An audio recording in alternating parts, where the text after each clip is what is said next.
അങ്ങനെ നമ്മൾ കരിയില കമ്പോസ്റ്റ് ഉണ്ടാക്കാനായിട്ട് വെച്ചിരുന്നത് ശരിക്കും കമ്പോസ്റ്റായി മാറുന്നതിന് മുമ്പ് തന്നെ പയറുതൈകളെല്ലാം അതിൽ നട്ടിട്ടുണ്ടായിരുന്നല്ലേ. അപ്പോൾ ഇപ്പോൾ കരിയില കമ്പോസ്റ്റ് ഇരുന്ന ചാക്ക് കാലിയാണേ. സാരമില്ല, കരിയിലേക്ക് നമുക്ക് ഒരു ക്ഷാമവും ഇല്ലല്ലോ. ഇത് നമ്മുടെ ബാക്ക് സൈഡ് തൂത്തിട്ടിപ്പോൾ ഒരാഴ്ച ആയതുകൊണ്ടാണ് ഇങ്ങനെ. അപ്പോൾ നിങ്ങൾ വിചാരിക്കുന്നുണ്ടായിരിക്കും ഇത് എന്താ തൂക്കാത്തതെന്ന്. വേറൊന്നുമല്ല, ഒട്ടും ടൈം കിട്ടാത്തത് കൊണ്ടാണ്. നാളെ ആട്ടെ ഇത് മാറ്റി വെച്ച് ഇപ്പോൾ ഇത് ഏകദേശം 1 വീക്കായി കേട്ടോ ഒന്ന് തൂത്തിട്ട്. കാരണം നമ്മൾ ഡ്യൂട്ടിയൊക്കെ കഴിഞ്ഞ് വന്നിട്ട് ഫ്രണ്ട് സൈഡ് തൂക്കാനുണ്ടാകും. പിന്നെ നമുക്ക് എന്തെങ്കിലും പ്ലാന്റ്സ് ഒക്കെ റിപ്പോർട്ട് ചെയ്യാനും അതുപോലെ അതിന് ഫെർട്ടിലൈസർ കൊടുക്കാനും വെള്ളം ഒഴിക്കാനും ഒക്കെ ഉണ്ടാവും. ഇപ്പോൾ ഒരുപാട് പ്ലാന്റ്സിന് വെള്ളം ഒഴിക്കാനുണ്ട്, അക്കൂട്ടത്തിൽ നമ്മുടെ ഈ പച്ചക്കറികളും ഒക്കെ. അപ്പോൾ എല്ലാം കൂടി ആകുമ്പോൾ എന്നും ഇതങ്ങ് തൂക്കാനുള്ള ടൈമൊന്നും കിട്ടാറില്ല കേട്ടോ. ശരിക്കും പറഞ്ഞാൽ ചുറ്റും നമുക്ക് റബ്ബർ ആയതുകൊണ്ടും വേറെ ഒരുപാട് മരങ്ങളുള്ളത് കൊണ്ടും എന്നും തൂക്കുകയാണെങ്കിൽ നല്ല നീറ്റായിട്ട് കിടക്കും. ഇന്നിപ്പോൾ തൂത്ത് കുറച്ച് കഴിയുമ്പോൾ വീണ്ടും കരിയില വീണ് തുടങ്ങും കേട്ടോ. അപ്പോൾ എന്തായാലും ഏകദേശം നമ്മളെല്ലാം തൂത്ത് കൂട്ടിയിട്ടുണ്ട്. ഇതിൽ നിന്ന് നമുക്ക് കുറച്ച് എടുത്തിട്ട് വേണം 4-5 ചാക്കൊന്ന് നിറയ്ക്കാനൊക്കെ ഉണ്ട്.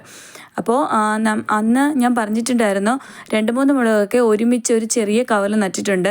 അതിനെല്ലാം നമ്മളൊന്ന് മാറ്റി സെപ്പറേറ്റ് ചെയ്യുകയാണെങ്കിൽ നന്നായിട്ട് ഗ്രോത്ത് ഉണ്ടാവുമായിരിക്കും. അങ്ങനെ ഞാൻ 4-5 കവറൊക്കെ തലേദിവസം തന്നെ റെഡിയാക്കി വെച്ചിട്ടുണ്ടായിരുന്നു. അപ്പോൾ ഇതിൻ്റെ അടിഭാഗത്ത് നമ്മൾ തൂത്തുകൂട്ടി കരിയില ജസ്റ്റ് ഒന്ന് കൈ കൊണ്ട് പൊടിച്ചതിന് ശേഷം ഞാൻ ഇട്ട് കൊടുത്തു. അപ്പോൾ നമ്മളെ സഹായിക്കാൻ മോൻ എത്തിയിട്ടുണ്ട് കേട്ടോ. അപ്പോൾ മോനും കൂടി ഉണ്ടെന്നുണ്ടെങ്കിൽ എനിക്ക് പെട്ടെന്ന് കാര്യങ്ങൾ നടക്കും. അവിടുന്ന് ഇങ്ങോട്ട് എടുത്ത് തരാൻ ഉണ്ടായതുകൊണ്ട് പെട്ടെന്ന് എടുത്ത് വെക്കാൻ പറ്റിയേ. എന്നിട്ട് ഇനി നമുക്ക് ഇതിൻ്റെ മുകളിൽ അന്നുണ്ടായിരുന്ന കരിയില കമ്പോസ്റ്റ് ബാക്കി കുറച്ചിരിപ്പുണ്ട്. ഇതിന് നമുക്കൊന്ന് ജസ്റ്റ് അതിൻ്റെ മുകളിലൊന്ന് ഇട്ട് കൊടുക്കാവേ. ഇതിൽ ഒരുപാട് കമ്പും കോലും കിടപ്പുണ്ട് കേട്ടോ. അന്ന് കുറേ നമ്മുടെ ഈ ഞവരയില ഉണ്ടല്ലോ, നമ്മുടെ പനിക്കൂർക്കയുടെ കുറേ ഉണ്ടായിരുന്നു. അപ്പം ഞാൻ കുറച്ചൊരു തണ്ട് മാത്രം നിർത്തിയിട്ട് ബാക്കിയെല്ലാം ഇതിനകത്തേക്ക് ഒടിച്ചിട്ട് നല്ല കാട് പോലെ തിക്കായിട്ട് കിടക്കുന്നുണ്ടായിരുന്നു കേട്ടോ. അപ്പം ഞാൻ കുറച്ചെല്ലാം ഒടിച്ച് ഇതിനകത്ത് ഇട്ടിട്ടുണ്ടായിരുന്നു. അതിൻ്റെയാണ് ഈ കമ്പും കോലും കിടക്കുന്നത്. ഇത് നമ്മുടെ സ്പൈഡർ പ്ലാന്റിൻ്റെ കിഴങ്ങാണേ. ഞാനത് അങ്ങോട്ട് മാറ്റി വെച്ചു. അപ്പോൾ ഏകദേശമൊക്കെ കുറേ പൊടിഞ്ഞിട്ടുണ്ട് കരിയിലയൊക്കെ. എന്നാലും കുറച്ചുകൂടിയൊക്കെ പൊടിയാനുണ്ടായിരുന്നു. ഒരു 3 മാസം നമ്മൾ വെയിറ്റ് ചെയ്തെങ്കിൽ നല്ലതായി കിട്ടിയേനെ. ഇത് നമ്മൾ ഏകദേശം 1 മാസം ആയപ്പോഴാണ് എടുത്തത്. അതിനകത്ത് പ്ലാസ്റ്റിക് ഒന്നും പെടാൻ പാടില്ല കേട്ടോ.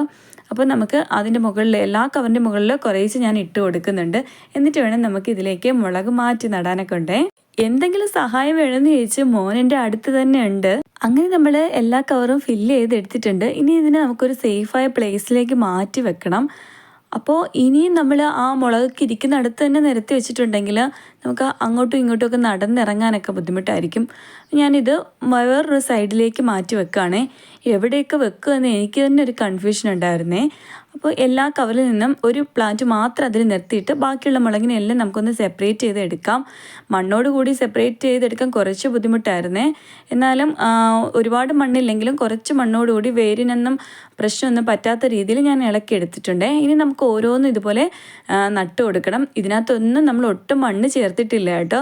ഇനിയിപ്പോൾ മണ്ണൊക്കെ എടുക്കണമെങ്കിൽ നല്ല ബുദ്ധിമുട്ടാണ്. തറയെല്ലാം ഉണങ്ങി വരണ്ട് കിടക്കുന്നത് കാരണം ഞാൻ മണ്ണൊന്നും എടുക്കാൻ നിൽക്കുന്നില്ല.